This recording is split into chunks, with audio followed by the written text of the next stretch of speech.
رزق میں اضافہ، آخر کتنا رزق آپ کو اضافہ چاہیے آپ کو؟ اور آپ رزق سمجھتے کس کو؟ سمجھتے؟ ہاں جی، صحت کو رزق نہیں سمجھ رہے. جی اللہ نے اپنا گھر دیا ہوا رزق نہیں سمجھ رہے.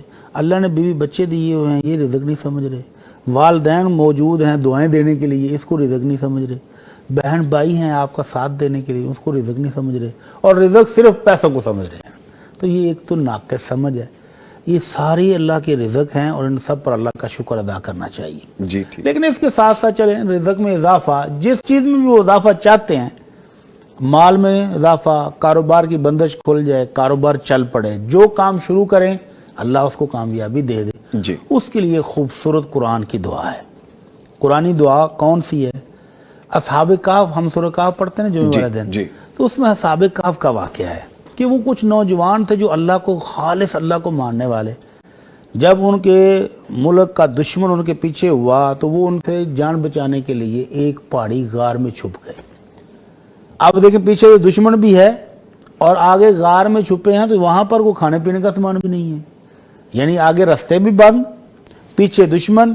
تو اس مشکل حالات میں جو انہوں نے خوبصورت دعا کی، جی وہ ہر اس بندے کو کرنی چاہیے، اپنی دعاؤں کا حصہ بنانا چاہیے جو کہتا ہے جی میرے لیے بندش آ گئی ہے، بچوں کے رشتے نہیں ہو رہے، کاروبار نہیں چل رہے، تعلیمی ڈگریاں نہیں حاصل ہو، کچھ بھی بندش ہے، تو وہ اپنی دعاؤں میں اس دعا کو حصہ بنا لے. بڑی خوبصورت دعا ہے. رزق میں اضافہ، بندش کے کھل جانا اور اللہ کی طرف سے رحمت اور آسانیاں آ جائیں، اس کے لیے یہ دعا ہے.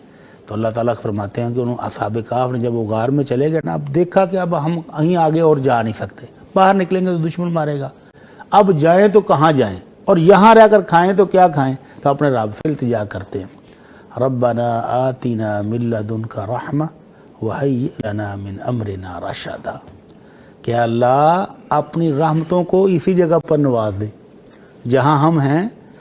کوئی رستہ نہیں ہے بظاہر باہر کھلا، کوئی کاروبار نہیں ہے، کوئی منڈی نہیں ہے، کوئی پھل فروٹ نہیں ہے، کوئی رزق نہیں ہے، کچھ بھی نہیں. اللہ اپنی رحمت سے ہمیں نواز دے. وَهَيِّئْ لَنَا مِنْ أَمْرِنَا رَشَدًا، اور اللہ ہمارے معاملات کو درست کر دے، ہمیں کامیاب کر دے. تو پھر اللہ تعالیٰ نے دیکھا کیسی رحمتیں کی، کیسی برکتیں دیں کہ 300 سال سوئے رہے اور کوئی دشمن ان کی طرف پہنچ ہی نہیں سکا.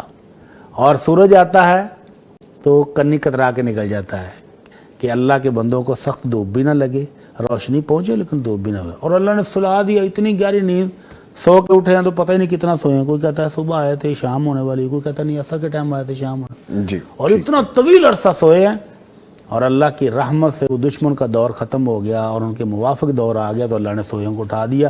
اور وہ ایسے ہی ہے کہ جیسے کہتے ہیں تھوڑی دیر سو کے اٹھے ہیں، تو اللہ کی رحمت حاصل ہوگی نا. جی. اللہ نے حالات سازگار کر دیے، دشمن سے نجات دے دی، اور پھر انہوں کو زندہ رہ کر کے زندگی گزارنے کے باقی دن بھی عطا فرمائے. تو جس نے اللہ کی رحمتیں لینی ہیں، برکتیں لینی ہیں، بندش کھلوانی ہے، بند دروازے کھلوانے ہیں، وہ اس دعا کو اپنی دعاؤں کا حصہ بنا لے.